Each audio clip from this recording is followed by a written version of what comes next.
कि मुसलमानों की नागरिकता छीन जाएगी, किसी मुसलमान भाई की नागरिकता छीनी नहीं छीनी, उसी तरह वक्त पे है।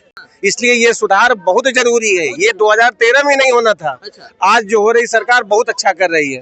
विपक्ष वाले सीए एनआरसी पे तो ये कह रहे थे कि मुसलमानों की नागरिकता छीन जाएगी। कोई मुसलमान बताए जिसकी नागरिकता छीनी हो। जो आज पास होगा ये मुसलमानों के बहुत बड़े हित में, सारे बड़े बड़े मुसलमानों का इस पे डाका है। वो गरीबों तक कोई योजनाओं का लाभ ही नहीं देने पा रहे हैं। सनातन धर्म है तभी भारत सुरक्षित है। अच्छा, ये बताओ, गरीब समुदाय का फायदा किससे होगा? शिक्षा से होगा ना। शिक्षित जब होंगे, जब ये रोशनी पड़ेगी तभी ना फायदा होगा। कि खाली खाने पीने को मिलता रहे, खाली मौज मस्ती ये सब चलता रहे, पर इससे काम हो जाएगा?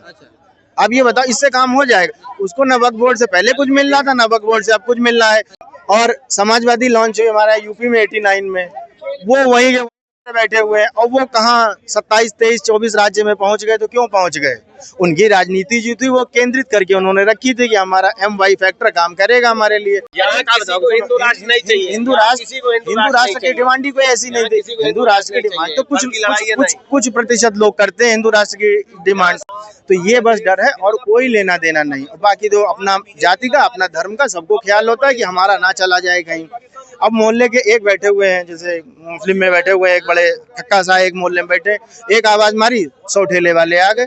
ये चाहते ही नहीं गरीब मुसलमान आगे बढ़े।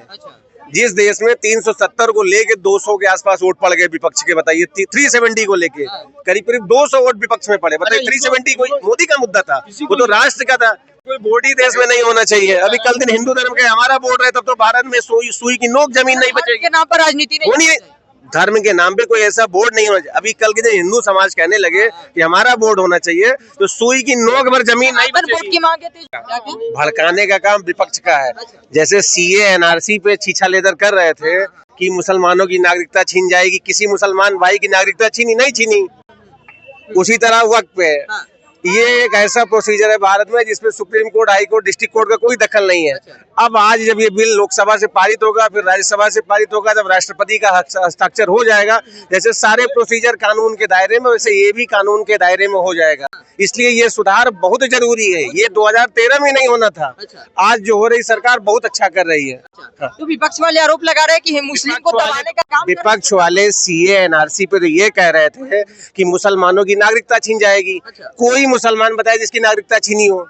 किसको कहा गया आप देश के बाहर जाओ? ये केवल मुसलमानों को डरा के, बीजेपी के खिलाफ, मोदी जी के खिलाफ मुसलमानों को डरा के वोट लेना चाहते हैं। वास्तविकता ये है कि ये वक्फ बिल जो आज पास होगा, ये मुसलमानों के बहुत बड़े हित में, सारे बड़े बड़े मुसलमानों का इस पे डाका है। वो गरीबों तक कोई योजनाओं का लाभ ही नहीं देने पा रहे हैं। आज से जब ये बिल पारित होगा, राज्यसभा में पारित होगा, तो गरीब मुसलमान विकास की मुख्य धारा से वक्त से जुड़ जाएंगे। बस क्या लगता है कि बहुत अच्छा बात बोले भैया कि उनको मिलेगा मुसलमान भाइयों को, जैसे एनआरसी में नहीं कुछ हुआ। विपक्ष केवल मुस्लिम बंधुओं को भ्रमित कर रहा है और कुछ नहीं कर रहा है। किस सीए में किस मुसलमान की नागरिकता चली गई? किसी की नहीं गई। लेकिन ऐसे माहौल देश में बनाया गया है कि शाहीन बाग किया गया है कि मुसलमान की नागरिकता जा रही। किसी मुसलमान की बताइए नागरिकता गई हो? नहीं गई है। इनके डरा के वोट लेने की प्रक्रिया है। बस बोल रहे हैं भैया, पता लगता है कि दिल्ली का चुनाव नहीं देखे थे। 2014 में मोदी जी आ गए थे सेंट्रल में, लेकिन दिल्ली चुनाव के समय में बुलडोजर चलने लगा, घुसपैठिया पाया गया। और पंजाब में भी चल रहा है। अब बताओ वही आम आदमी पार्टी, उसमें कोई ऑब्जेक्शन क्यों नहीं कर रहा है? तो रहा बात मुसलमानों को मिलेगा ना, तो अच्छा मिला बहुत, इतना अच्छा मिला ना कि मुसलमाने समझ रहा होगा। जैसे एक सनातन धर्म में वो होता है ना कि दुर्गा पूजा में हम देखे, मेरे गाँव में बहुत बड़ा दुर्गा पूजा होता है, दुर्गा मेला लगता है। पहले सुन लीजिए भैया, सनातन धर्म है तभी भारत सुरक्षित है। ये एक ऐसा धर्म है हर विपरीत परिस्थितियों में, कोई ऐसा धर्म नहीं जिसको अपने यहाँ रहने का अवसर न दिया हो, फलने फूलने का मौका न दिया हो। आज भारत जो लोकतांत्रिक है ना, केवल सनातन इसलिए लोकतांत्रिक है। सऊदी अरब क्यों लोकतांत्रिक नहीं है? पाकिस्तान में तो बीजेपी आरएसएस नहीं, वहाँ क्यों हंगामा है? अफगानिस्तान में बीजेपी आरएसएस नहीं है, यमन में बीजेपी आरएसएस नहीं है, इराक ईरान में बीजेपी आरएसएस, वहाँ क्यों मुसलमान आपस में लड़े मरे जा रहे हैं? सीरिया में बीजेपी नहीं, वहाँ क्यों लड़े मरे जा रहे हैं? केवल भारत के मुसलमानों का विपक्षी पार्टी हित चाहती ही नहीं है। वो चाहते हैं वैसे अनपढ़ और जाहिल बने रहे, उनको हम बीजेपी के खिलाफ भड़का के वोट लेते रहे, बस उसके आगे विपक्ष चाहता ही नहीं मुस्लिम आगे बढ़े। लेकिन मुस्लिम पर्सनल लॉ के जो सदस्य है वो भावुक होते हुए नजर आए। मुस्लिम पर्सनल लॉ के सदस्य जो भावुक होते नजर आए, वैसे कल हिंदू कहेंगे हमारा पर्सनल लॉ रहेगा, सिख कम्युनिटी कहेगी हमारा पर्सनल लॉ रहेगा, तो ऐसे सबको पर्सनल लॉ रहेगा। देश संविधान से चलेगा। जो लोकसभा में ऐसे पट्टी दिखाते थे संविधान की कॉपी लेके, वो कहाँ चला गया? अब इनको संविधान से अलग क्यों लाभ दे रहे हैं? जो सारी प्रक्रियाएं सबके लिए संविधान के अनुरूप होनी चाहिए। बस आज जो हो रहा है वो 2013 में कांग्रेस को ही कर देना चाहिए था। 2013 में ही कर देना चाहिए था। बिल्कुल। चलिए, क्या कहिएगा वक्फ बिल को लेकर जिस तरह का प्रदर्शन चला, उसके बाद आज जो है वो सदन में जिस तरह से बिल पास कर दिया गया, इसको लेकर क्या कहिएगा? देखो, ये समस्या कोई आज की तो है नहीं, ये बहुत बड़ी समस्या चल रही है। हिंदुओं के साथ यहाँ पे ऐसी कोई समस्या नहीं जिसको लेके रोए गाए जाके। अब हिंदुओं में भी बन जाते हैं अगला पिछड़ा और दलित, तो वो उनको भड़काओ। अब समस्या क्या है, दलित तो बहुत जमाने से पीछे रहे, अब उसके तमाम सारे कारण थे, लेकिन वो कारण यही गिनाया जाता है कि मोदी जी तुमको भी खराब कर देंगे। इनकी जो समस्याएं हैं, यानी इस्लामिक लोगों की जो समस्याएं हैं, इनकी जरा दूसरे किस्म की समस्याएं हैं। हर जाति की, हर वर्ग की अपनी अपनी समस्याएं हैं।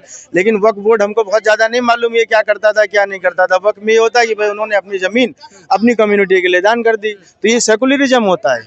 अगर आप अपने लिए दान कर दे रहे हो तो सेकुलरिज्म हो गया। तो फिर मेरे बाप तेरे बाप हो गई है। तो भाई अगर आप हमको दान कर, कोई समाज को दान करके जाओ तो समझ में आता है। तुम तो अपने कि वक्फ बोर्ड का जो संपत्ति था उसे गरीब समुदाय के जो मुस्लिम लोग गए उनको। अच्छा, ये बताओ, गरीब समुदाय का फायदा किससे होगा? शिक्षा से होगा ना। शिक्षित जब होंगे, जब ये रोशनी पड़ेगी तभी ना फायदा होगा। कि खाली खाने पीने को मिलता रहे, खाली मौज मस्ती ये सब चलता रहे, पर इससे काम हो जाएगा? अब ये बताओ, इससे काम हो जाएगा? उसको ना वक्फ बोर्ड से पहले कुछ मिल रहा था, ना वक्फ बोर्ड से अब कुछ मिल रहा है। वो सब बैठे हुए हैं बिल्कुल ताने हुए। वो हमको ही पता है कि वक्फ बोर्ड के फ्लैटें बना बना के बेच दी गई, तो कुछ लोगों के हाथ की ताकत बना हुआ है वो चीज, उसके अलावा कुछ नहीं। लगातार होता क्या है कि अब हम सोच लें कि हम जैसे मान लिया हिंदू आदमी है, तो कुछ हिंदुओं पे कुछ आया, हमारा दिमाग गर्म हो गया कि हिंदू को मिटा देंगे, हिंदू को मिटा देंगे। तो कह देंगे नहीं, कुछ लोग फायदा लेते रहे, तो कुछ लोग फायदा लेते रहे, वो तो हमारे हैं ना। हम कहीं ना कहीं से तार क्या करेंगे, जोड़ ही लेंगे उनसे। तो वही तार जोड़ा हुआ है, बाकी ना उनको फायदा चाहिए था। फायदा चाहिए होता है तो फायदा शिक्षा से मिलता है, एजुकेशन से मिलता है। अम्बेडकर साहब की बात करते हैं, अम्बेडकर ने कहा, उसको कोई पालन नहीं होता। लेकिन विपक्ष को लेकर क्या कहिएगा, जिस तरह से विपक्ष लगातार विपक्ष ने, पूरे विपक्ष को देखो इतने साल तक करा क्या करा उन्होंने? विपक्ष ने, उनकी राजनीति वही थी। अब भाजपा जो थी 80 में लॉन्च हुई और समाजवादी लॉन्च हुई हमारा यूपी में 89 में, वो वही बैठे हुए हैं। और वो कहाँ 27, 23, 24 राज्य में पहुंच गए। तो क्यों पहुंच गए? उनकी राजनीति जो थी वो केंद्रित करके उन्होंने रखी थी कि हमारा MY फैक्टर काम करेगा हमारे लिए। अभी उन्होंने उसको चेंज किया, उसको PDA में लाके खड़ा कर दिया। तो उनकी राजनीति उतनी है कि हमारा वोटर ये खिसके ना, बस कहानी इतनी सी है। बस वोटर क्यों खिसकेगा, वो देखेगा यार हमारा कौन है। मुसलमान के मन में जब डर भरते चले जा रहे हैं, हमारे ही तमाम दोस्त मुस्लिम है, वो हमसे पूछते हैं क्या होगा, तो हमसे हमारा दोस्त पूछता है हिंदू राष्ट्र बन जाएगा तो क्या होगा। तो मैं कहा जहाँ पे इस्लामिक राष्ट्र बन गया, जो हुआ था वही यहाँ होगा। क्या हुआ था वहाँ? क्या लगता है हिंदू राष्ट्र आप लोग मतलब कि बना चाहिए? हिंदू मैं बता रहा हूँ, हिंदू नहीं, हिंदू राष्ट्र की डिमांड ही कोई ऐसी नहीं थी। हिंदू राष्ट्र की डिमांड तो कुछ प्रतिशत लोग करते हैं हिंदू राष्ट्र की डिमांड, लेकिन इनके अंदर जैसे डर बैठा हुआ है कि क्या होगा। तो जो राष्ट्र वो जो बन चुके हैं धर्म के आधार पे, जो उन्होंने किया, उनको देख के इनको डर लगता है कि ऐसा ना हो यार कल को हमारे साथ भी स्थिति जो शुरू है, जो पाकिस्तान में चल रहा है, बांग्लादेश में। और हिंदू के मन में क्या डर बैठा है, यार साला अभी तो गदर मचाए, पूरा बांग्लादेश में कांड कर दिया, पाकिस्तान में कांड कर दिया, वहाँ लड़ाई करे जा रहे हैं, वहाँ लड़ाई करे जा रहे हैं, कहीं यहाँ ना हो, यहाँ भी स्थिति शुरू हो जाए। तो ये बस डर है और कोई लेना देना नहीं। बाकी तो अपना जाति का, अपना धर्म का सबको ख्याल होता है कि हमारा ना चला जाए कहीं। अब मोहल्ले के एक बैठे हुए हैं, जैसे मुस्लिम में बैठे हुए हैं, एक बड़े खक्का सा एक मोहल्ले में बैठे, एक आवाज मारी 100 ठेले वाले आ गए। हम भी अपने गली मोहल्ले में देखते हैं, जब कोई सभासद मुस्लिम नेता बन जाता है तो जितने ठेले वाले सब उसके दरवाजे बैठे रहते हैं। एक आदमी को जाने की जगह नहीं होती है, ये कौन जाएगा उनके यहाँ, वो तो सब अपना तरीके से मैनेज किए हुए हैं। तो पूरा कहानी सब वही चल रही है। अंदर जो डर बैठा हुआ है, जो कर्म बैठे हुए हैं, जो इतने साल तक किया, अब जितने भी मुस्लिम नेता वो जितने भी हैं वो सब नंबर एक ऐसी बात नहीं कहेंगे जो उनके समाज को उठाए बिठाए। रात को 2 बजे तक चाय पानी चल रहा है, क्यों चल रहा है चाय पानी रात को 2 बजे तक? हम संविधान के हैं, बाकी घरों की बत्तियां बंद हो जाती, थोड़ी खुली रहती, तभी तो सिखाओ उनको कि शिक्षा लेने की बात करो। अब बदलाव आ रहा है कुल मिला के। कुछ लोग समझ चुके हैं कि शिक्षा का मतलब क्या होता है, मैं अच्छे से जानता हूँ, कुछ लोग समझ चुके हैं। अब जो लोग नहीं समझा, शिक्षा कोई छोटी मोटी चीज़ है, पढ़ना पड़ता है बैठ के, उसके लिए किताबें पढ़नी पड़ती हैं ना, वो फाड़ दो हमको। अब दिमाग में कुछ भी डाल दिया कि तुम्हारे साथ ऐसा हो जाएगा, तुम्हारे साथ वैसा हो जाएगा, वो चीखें घूम रहे हैं। उनको चलानी है अपनी सत्ता, क्योंकि वो तो केंद्रित उन्हीं के ऊपर बैठे हुए हैं। अब आने वाले टाइम में वक्त बिल हमें भी नहीं पता कि क्या है, हमको तो ये भी नहीं पता कौन कितने लोग जानते थे वक्त क्या होता है। हमने पूछा वक्त बोर्ड क्या होता है, बोले जो हमारे अपने जो बुजुर्ग होते हैं वो हमारे समाज के लिए जो दान करके चले जाते हैं, बस वही होता है। अब दान करके चले गए, अब क्या हुआ, अब होता क्या, दान करके मान लिया इनको चले गए, अब हम पहुंचे वहां पे तो हमें कुछ भी इससे लाभ नहीं है, लेकिन ये हमारे भाई हैं, बस हमें इस बात से तकलीफ हो रही है कि हमारे भाई का क्यों ले रहे हो। भाई मजबूत रहेंगे, भाई का जलवा रहेगा, थाने पुलिस में जान पहचान रहेगी तो तुरंत हमारा काम हो जाएगा। बस यहाँ से करोड़ों रुपए किराया आनी चाहिए। एक एक बड़े आदमी अपने कस्टडी में लेके जमीनों को 100-100, 200 रुपए, 1000 रुपए महीने किराया दे रहे, जहाँ से करोड़ों रुपए किराने आनी चाहिए। ये चाहते ही नहीं गरीब मुसलमान आगे बढ़े। जिस देश में 370 को लेके 200 के आसपास वोट पड़ गए विपक्ष के, बताइए 370 को लेके करीब करीब 200 वोट विपक्ष में पड़े, बताइए 370 कोई मोदी का मुद्दा था, वो तो राष्ट्र का था।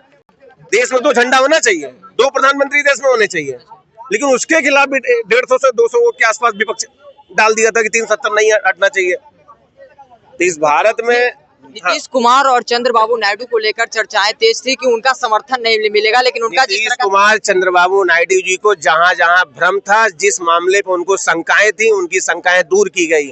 उनको भी लगा इस बिल से गरीब मुसलमानों का बहुत बड़ा भला होने वाला है। अमीर मुसलमानों का जो अतिक्रमण है, अधिकार है, जो अतिक्रमण जमाए बैठे हैं, उनका अतिक्रमण खत्म होगा, इसलिए वो लोग भी समर्थन कर दिए। अच्छा, आप लोग है कहाँ से? लखनऊ से। लखनऊ से। हाँ, बताइए। भला वाला किसी का नहीं होना, ये भी आप मान लो।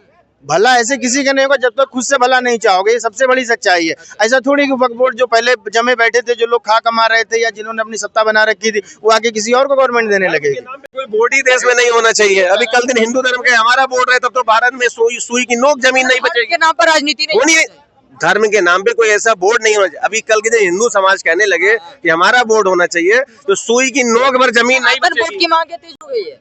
वो मांग इसलिए जब इनको वो आप अलग दायरा दोगे तो हमें भी चाहिए ना। आप किसी को दूसरे से सीखेंगे कि नहीं सीखेंगे, फलाना क्या होता है हमारे यहाँ क्यों नहीं होगा। सुई की नोक भर जमीन किसी की नहीं बचेगी, सब तो यहाँ से हिंदू समाज का है। इसलिए धर्म के नाम पे किसी को वोट बनाने की अनुमति देनी ही नहीं चाहिए, और दो तो सबको बराबर दो। आज टैक्स केवल मंदिर दे रहा है बस, और एक चीज कर मंदिर दे रहा है। मैं जिस अयोध्या से आता हूँ, वहाँ बीते 3 सालों में 400 करोड़ से ज्यादा राम मंदिर ने टैक्स दिया, भारत सरकार राज्य सरकार को।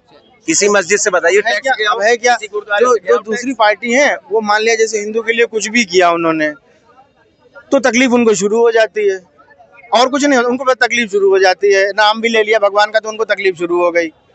हमको समझी में नहीं आता कि उनको तकलीफ क्यों हो जाती है। अब उन्होंने क्या किया, उस तकलीफ को कहने दो तुम्हें हम और तकलीफ देते हैं, थोड़ा और बड़ा जोर शोर करने लगे, अब उधर तकलीफें और बढ़ने लगी। और सेकुलर था कौन, हमको आज तक यही समझ में नहीं आया। अभी जहाँ यहाँ हम नहीं बोल सकते, अभी हम सेकुलरिज्म की परिभाषा बताएं, हमने उन्हीं से पूछा जो हमसे कहते थे why are you not secular, तो हमने पूछा तुम क्यों नहीं, बोले हमारे यहाँ सेकुलरिज्म की परिभाषा ही नहीं है, किसी के लिए जगह ही नहीं है, तो हम कहाँ से है सेकुलरिज्म की परिभाषा। सेकुलरिज्म की परिभाषा संविधान में नहीं है, इंसान के दिल में होती है, वो दिलों से खत्म हो चुकी है। अब दायरा अपना अपना